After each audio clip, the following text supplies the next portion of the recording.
রিলটা save করে নাও, নাহলে হারিয়ে যেতে পারে। প্রথম n সংখ্যক স্বাভাবিক সংখ্যার বর্গের যোগফল, 1 থেকে 25 পর্যন্ত সংখ্যার বর্গের যোগফল।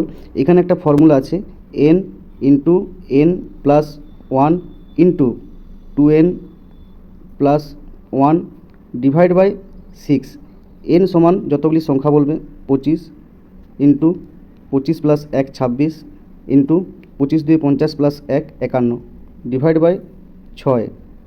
কাটাকুটি করব, 2 3 6, 2 13 26, 3 17 51, 25 ইন্টু 13 ইন্টু 17, 25 ইন্টু 13 গুণটা করব, 25 13, 25 10 250, 25 3 75, অতএব 325, 325 ইন্টু 17। এই লাস্ট ডিজিট 4টে ডিজিট গুণ করব, 25 7 175 আর 25 1 25, 5 আসবে আর 7 5 12।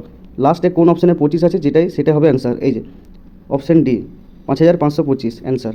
অঙ্কটি কেমন লাগলো অবশ্যই কমেন্টে জানিও, এবং ভালো লাগলে শেয়ার করে দিও, একটা লাইক করে ফলো করে দিও এরকম অঙ্ক আরও পাওয়ার জন্য।